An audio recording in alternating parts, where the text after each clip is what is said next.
All right, this video is my absolute heart. This is the reason I started this channel, although I talk about a lot of different things.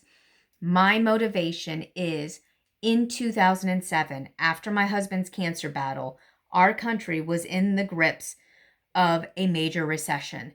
There was not a job to be found, and despite having a bachelor's degree, I could not buy a job even in fast food. Our family literally went months without eating.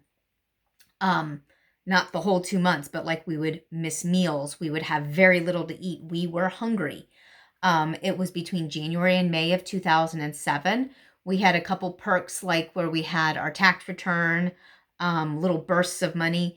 But during those months, on average, we went to bed hungry every night, and my husband would go without meals. And it was a very difficult, a very sobering, a very humiliating time of our life. However, I talk about it all the time because I know other people are experiencing things like that or will experience it. And I want to be able to help them. There are some things that I learned, and this in particular is for churches and ministry to start to prepare for this and then move forward with really helping people, not in the way you think you can, but in a way that they really need. So first of all, realize it is coming. And like Joseph, we need to prepare. So we need to start to think about a few things. And I'm going to share some of them here, and then I'll share them with other things. I would love it if groups and individuals would share below.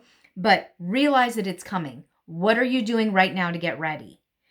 I would not say that right now is the time to build a giant swing set, or that now is the right time to build a new sanctuary unless your congregation is overflowing and you need to.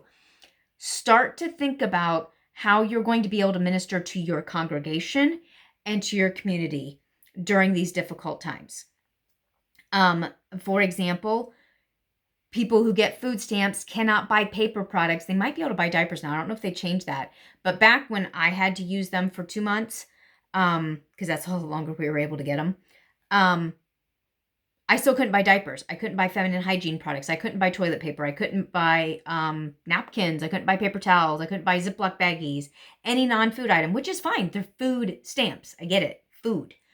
But those are still practical needs, especially for a menstruating woman. It can be difficult. So find out what needs might be within your community or your congregation and start to put together a plan to meet those. Number 2, make an efficient system. This is the biggest problem I see with so many ministries and nonprofits. We want to just, we'll get whatever help we can. We have one person who bottlenecks and everything has to go through this person, and this person is overworked and pulled in 77 different directions. You need to create a system. If McDonald's can have a multi-billion-dollar industry worldwide run by mostly teenagers, your ministry can get a group of a dozen or fewer volunteers to create a very efficient, streamlined food distribution system. That's what McDonald's is. It is a food distribution system. And we can do that within our ministries. Just because we're a nonprofit does not mean we're a non-efficient. So get a system in place so your volunteers can work without the constant oversight of the bottleneck. Okay? Number 3, decide who you are trying to help and how to do it.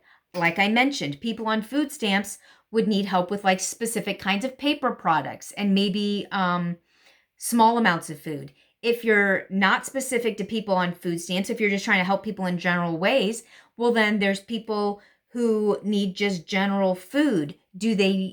What kind of foods do they need? Are you catering to a community that has certain ethnic restrictions, like they can't eat pork and things like that? If so, you need to focus on foods that are within their dietary restrictions. You may have to stick to just vegetables if that's what's going to work. Vegetables and bean-based proteins. If you have people that have a lot of children, then you may well want to focus on having more meat available because the parents may be able to afford the vegetables and side dishes, but they really need the meat. That was an issue that I had. Buying meat was super expensive. Eggs have surged up. We were actually raising chickens when all the stuff happened about 10 years ago corn prices went up because of ethanol, unintended consequences. But when ethanol started to be added to fuel and, a fuel source and stuff, the price of corn shot up because the food corn wasn't being made in favor of the ethanol corn. And then, corn is being diverted to that direction and there's less to eat, supply and demand. But decide who you're trying to help and then find out from them how to best help and then build your efficient system around meeting that need. Number 4, what are your resources? Are you getting donations from local organizations? Are you getting it from members of your group or congregation? Are you getting it through grants? How are you doing it? My food bank system, if you look on my webpage, my channel on YouTube, you will see that I talk about having a meal-based program. So creating 7 days worth of meals for a family of 4 to supplement. Are you trying to supplement or entirely feed? So what are your resources and what are you going to need to do that? If you're going to do like meal-based things to try to help people not only have food for today, but learn recipes that they can buy inexpensively to feed their own family to become more and more self-sufficient. We're not trying to create people who are reliant and dependent on us. We're trying to empower people to get over a hump and become self-sufficient. So in order to do that, can we get together some efficient systems, making meals and helping people by making it a faster thing and focusing on those things that we need? And that goes into number 5, writing the vision so the herald can run with it from the book of Habakkuk. If you're going to make a meal-based system where you have, say, 7 different meals, then you know exactly what ingredients you need for those meals for, I would probably say, to make it based on 3 people. And if you have a family that has more than 3 people, you give them 2 sets of meals because they still have a full family to feed. And I know you have limited resources and lots of people, but Jesus had some crackers and a few minnows and he fed the 5,000. Let's stop talking about what we don't have and focus on what we can do. So start to say, okay, we have 300 families identified, which will require 450 meals on any given day. How are we going to do this? Well, each meal has A, B, and C ingredients, and that will total up X number of dollars. Okay, so then you put out there, this is what we need for a single month to help people. Wow, overwhelming, but what piece can you do? So some people might be able to bring in, let's say the meals call for a can of refried beans. Very high in protein, very low in cost, lots of different things you can do with it. I know some people have a hard time digesting beans, but I have a hard time digesting starvation. So, and beans as well, but starvation, I mean, you will eat what you have to eat. So if you put out there, let people know what it is you need. Our church does this at Thanksgiving. They say, okay, we want to put together a box for each family, and each family will get this size turkey, which costs X number of dollars, and we've got them on bulk from this place, so this is what it costs. And then we need people to bring in this much stovetop, this much green beans, this much cranberry sauce, this much, and that makes one box. And they have a combination of people bringing in money and bringing in items. And they take the items, they fill in the boxes, they see where the gaps are, they take the money, they buy that stuff, and they fill the rest of the boxes. We can do this. If we can do it every year at Thanksgiving, we can do it when it's not Thanksgiving. So put up what you need and start to get the message out. Let people know on the internet that you are gathering this food for this purpose.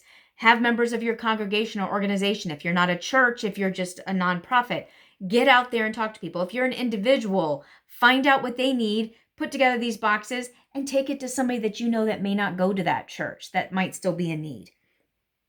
Number 7, consider weekly potlucks at churches before the services. In the Bible, it talked about how everybody brought and everything was in common, and those who had too much didn't have too much, all that stuff. And people like to point to that and say, see, this is communism. No, it's called a potluck. It did not say that everybody got rid of all their stuff, put it into a big pile in the middle of the room, and let the church distribute it how they wanted. No, there were still people who were wise in business, who administered their own money and things, and we see that other places in the Bible. We're not going to argue about that right now, but my point is it's not communism, it's communal eating, it's coming together.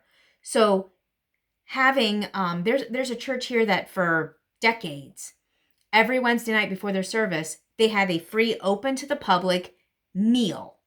And you can come in and eat whether you go to that church or not, and then you can stay for the service. I think that's a wonderful outreach, and we should be doing that on Wednesdays and on Sundays. Have a potluck after service on Sundays. On Wednesdays, have it before. And leave the food out so if people work crazy jobs or they have things with their kids, they can still come and get food. Offer styrofoam take-home containers or cheap take-home containers for people who are still hungry to take the leftovers home so that people aren't taking them home and throwing them out. Stop throwing away food, church. Make it available to people. I remember standing in my church, crying, watching them dump out leftovers of a fruit tray to an event that my family and I were not invited to. It was like a little meeting thing that was before service, and I saw them dumping the fruit out. And my kids and I, that was when we literally were going without food. We were hungry so that we could put gas in the tank and drive to church. There is no reason that food could not have been set out in a common area, and if people wanted it, they could have grabbed a bite. I today would walk right past it probably. I probably wouldn't eat anything. I don't need it. I have food at home. But even Paul yelled at people in the Bible and said, hey, rich people, why are you eating all the food before the poor can get here? Don't you have food at home? Eat at home. It's not just about eating. It's about sharing and having a love feast together, a communal meal together. So church, don't just look at having the food bank, but think about people who may not feel they're in a position or may not feel a right to come into the food bank, but still might be hungry. By all of us bringing something in, we can help each other. And I remember when I would go to potlucks for years while we were still financially struggling, trying to dig out, I took popcorn everywhere. I would make the popcorn on my stove. It cost me like 50 cents, but literally that is all I could afford. You have no idea. You just cannot wrap your head around it unless you've been there. I would take a big old bowl of popcorn everywhere I went, and people would always be like, oh, this is so great. I love popcorn. And my kids would get to eat apples and bananas and taco salad so they could get their proteins and fruits and vegetables. And I brought popcorn. And so we need to open this up as a church and make it okay for people to sit down together and fellowship together. If we have a coffee shop and we have cookies and, little things after church. When I was a kid, they used to have these little sandwich cookies, like the knockoff Oreo type things that kids could get after church. If we're able to provide those for free as a church with juice and whatever else, we can invite people to bring in food and sit down together and fellowship and talk about Jesus and share and let people eat in a way that doesn't damage their opinion of who they are, because they're already beat down. We're here to build up. So let's start as a church to become more efficient, to let people know what we need, to provide real support, and to do something that can help people who may be marginal. Maybe they're eating, but they can't really eat that much. Maybe they're not able to get enough protein, things like that. Let's think beyond ourselves and what we've been doing in our conveniences and our first world problems. Oh, I've got to run off to soccer. And let's start to open up our churches to really helping the need. I'm sure I made some people mad. That's fine. Comment below. I don't care. But for those of you who have gotten something out of this, please like, share, comment, subscribe, and spread the word. Put this into other places, especially chats and groups that you're a part of, because I'm trying to get a dialogue going. And I want, just like I said before, we want to prepare during the times of plenty to establish these things and get the stuff built up. So when everyone is hit with the lack, we've got a plan in place. I will see you on the next video.